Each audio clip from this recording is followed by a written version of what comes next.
మోందా తుఫాన్ కారణంగా ఆస్తి ప్రాణ నష్టం లేకుండా చేశామని ఏపీ సీఎం చంద్రబాబు అన్నారు. మోందా తుఫాన్ సమయంలో ఉత్తమ సేవలు అందించిన వారికి సీఎం క్యాంపు కార్యాలయంలో అభినందన కార్యక్రమాన్ని నిర్వహించారు. పలువురిని సైక్లోన్ మోందా ఫైటర్లుగా గౌరవిస్తూ సర్టిఫికెట్లు, జ్ఞాపికలు సీఎం చంద్రబాబు ప్రదానం చేశారు.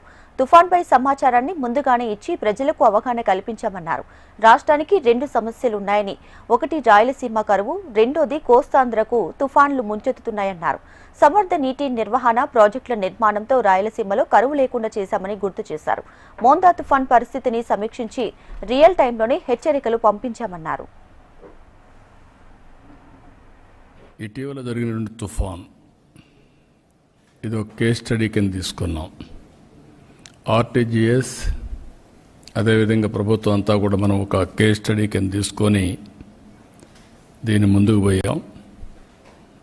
టెక్నాలజీ ఒక టీం కింద పనిచేస్తే ఎలాంటి సమస్యనైనా ఏ విధంగా ఎదుర్కోగలుగుతామో దీన్ని ఒక ప్రూఫ్ ఆఫ్ కాన్సెప్ట్గా తీసుకొని మనం నిరూపించగలిగాం.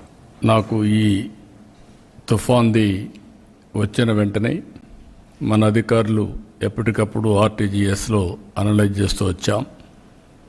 అనలైజ్ చేస్తూ వస్తూ ఉంటే ఫస్ట్ డే నుంచి ఒకప్పుడు అనుభవం కూడా నాకు ఉంది కాబట్టి తుఫాన్లు చాలాసార్లు నేను ఫేస్ చేశాను. ఈ రాష్ట్రానికి ప్రధానంగా 2 సమస్యలు ఉన్నాయి. అది నేచర్లో వచ్చిన సమస్యలు.